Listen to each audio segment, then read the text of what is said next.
Before the divine light of revelation descended upon him, the Prophet Muhammad, peace be upon him, lived a life full of purity, trials, and preparation. From the age of 15 to 20, his life was shaped by hardship, honor, and profound character, reflecting the signs of prophethood long before the first verse was revealed, the shepherd of Makkah.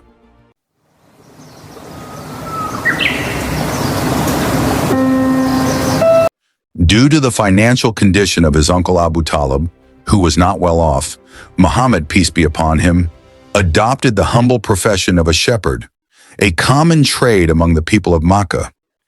He didn't just tend his own sheep, but would also graze the flocks of the Quraysh in return for compensation.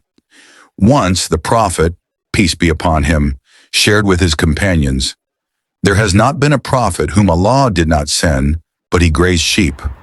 When asked if he too did so, he replied, "Yes, I used to graze sheep for the people of Makkah." The protection of Allah.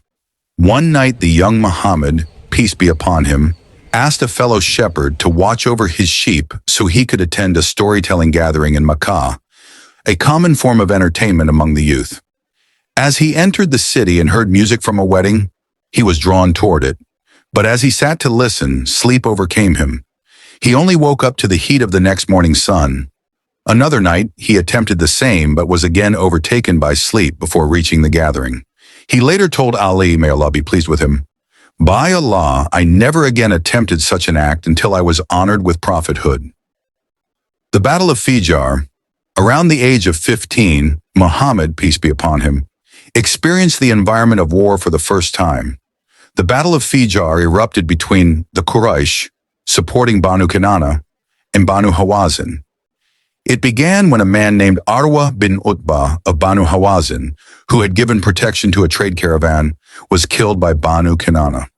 The violence spilled into the sacred territory of Makkah, violating its sanctity. Muhammad, peace be upon him, too young to fight, still participated by collecting arrows and handing them to his uncles. He later said, "I would collect arrows and give them to my uncles." The Pact of Hilf al-Fudul. A few months after the war, another significant event occurred. A Yemeni merchant was cheated by As bin Wail, a powerful Quraysh leader who refused to pay for goods he purchased, even taking the man's daughter as part of the transaction. After being ignored by Quraysh elders, the merchant stood near the Kaaba and publicly recited verses demanding justice. Zubair ibn Abdul Muttalib, an uncle of the Prophet, peace be upon him, responded with a sense of righteousness. Key leaders of the Quraysh, including Banu Hashim and Banu Zura, gathered in the home of Abdullah bin Yudan. There they took a solemn oath to support the oppressed against any oppressor in Makkah, regardless of their tribe. This historic agreement was named Hilf al-Fudul, the Pact of the Virtuous. The Prophet Muhammad, peace be upon him, later said, "I witnessed a pact in the house of Abdullah bin Judan that I would not exchange for red camels. Even now in Islam, if I were called to uphold it, I would respond." The beauty of the messenger, peace be upon him.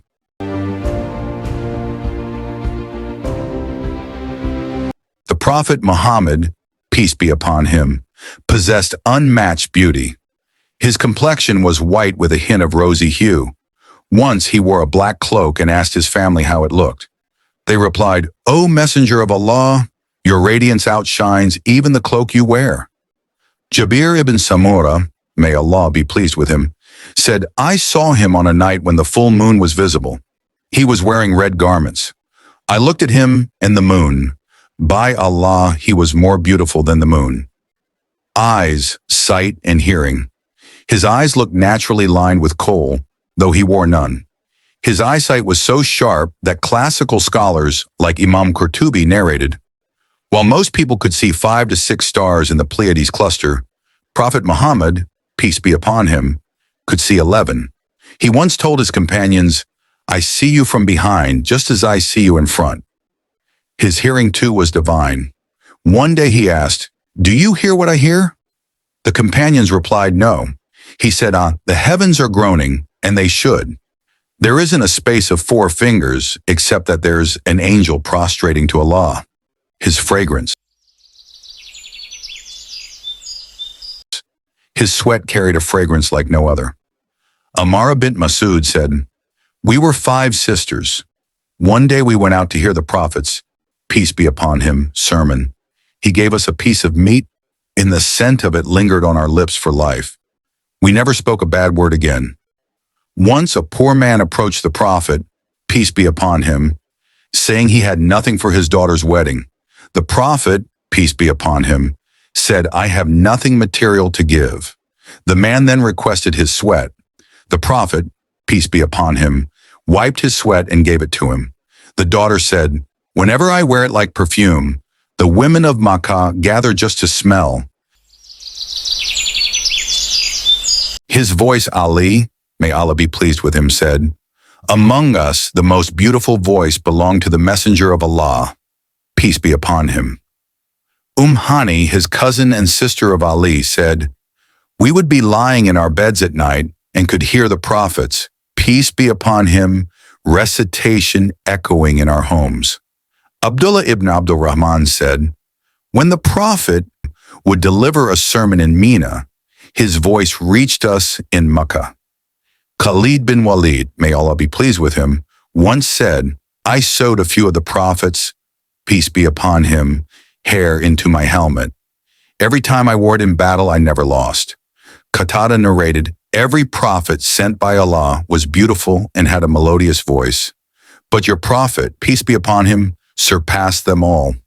Even Aisha, may Allah be pleased with her, confirmed this in a poetic couplet, saying, 'Women cut their hands upon seeing the beauty of Yusuf, peace be upon him. But had they seen Muhammad, peace be upon him, they would have cut their hearts.'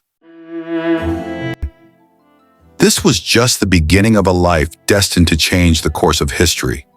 The signs of prophethood were already evident in every word, every step, and every glance. But the next chapter would take him beyond the deserts of Makkah, to the markets of Syria, and to a divine encounter that would seal his place as the final messenger.